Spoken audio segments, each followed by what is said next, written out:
Please like and subscribe. নমস্কার বন্ধুরা, চলে এসেছি আমার একটা নতুন ইউটিউব ভিডিও নিয়ে। আমার ইউটিউব চ্যানেলের নাম শুভদীপ চট্টোপাধ্যায় ব্লগিং। তো এই ভিডিওটা হচ্ছে গতকাল আমার মায়ের এক মাসির বাড়ি। আমার মায়ের এক মাসির বলতে নিজের মাসি নয়, কিন্তু আমার নিজের মায়ের মাসি থেকেও কম নয়। তার বাড়িতে একটা অন্নপূর্ণা পুজো ছিল। আমার মায়ের আমার ভিক্ষে মায়ের বাড়িতেও অন্নপূর্ণা পুজো ছিল, প্রত্যেক বছর থাকে। তো সেখানে আমি আর আমার মা সবাই নিমন্ত্রিত পাই। তো সেখানে আমি আমার মা গেছিলাম, অ্যাটেন্ড করেছিলাম। সকালবেলায় আমার ভিক্ষে মায়ের বাড়ি গেলাম, আর বিকেলবেলা গেলাম আমার মায়ের এক মাসির বাড়ি। তো এসেই যা দেখলাম, খুব সুন্দর ব্যবস্থাপনা হয়েছে, মাঠটাকে প্যান্ডেলে সাজানো হয়েছে। আর এখানে একটা নতুন জিনিস দেখলাম, প্রথমবার, যে 15 বছর হয় না, সেটা এবারে হয়েছে। একটা স্টার্টার বসেছে, স্টার্টার বলতে নিরামিষ পকোড়া আর কফি স্টল বসেছিল, এই দুটো স্টল বসেছিল। তো কোনো বছর এটা হয় না সাধারণত।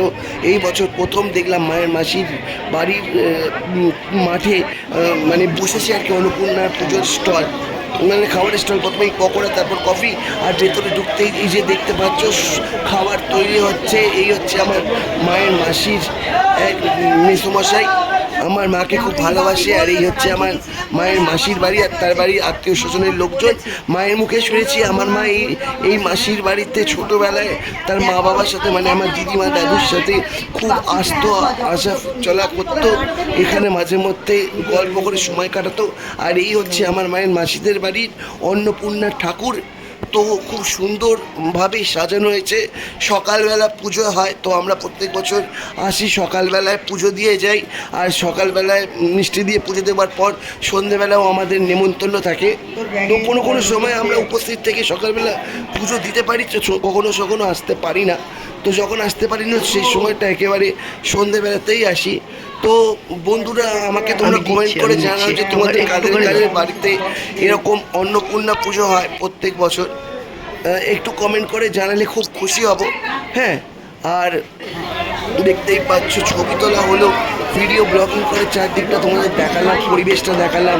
প্রসাদ বিতরণী হচ্ছে এখানে। প্রসাদ বলতে লুচি, রাধা বল্লভী, পোলাও, আলুর দম, পনির, মিষ্টি, আর কি বলবো, চাটনি, এই সবের ব্যবস্থা হয়। আর এখানে ঘরে প্যাকিং করে নিয়ে যাওয়ারও ব্যবস্থা আছে। যারা খেতে আসতে পারবে না, বা যাদের খাওয়ার একটু প্রবলেম আছে, খেতে রাস্তায় চলাফেরা করে একটু অসুবিধা আছে, তাদের জন্য খাবার প্যাকিং সিস্টেমেরও ব্যবস্থা আছে। তো এই ছিল আজকের ছোট্ট একটা ভিডিও। তোমরা ভিডিওটা নিশ্চয়ই খুব পছন্দ করেছো। ভিডিওটা দেখার সঙ্গে সঙ্গে লাইক, কমেন্ট, শেয়ার, সাবস্ক্রাইব অবশ্যই বন্ধুরা করো, পরের আরও নতুন ভিডিও পাওয়ার জন্য। আজকের জন্য বিদায় নিলাম।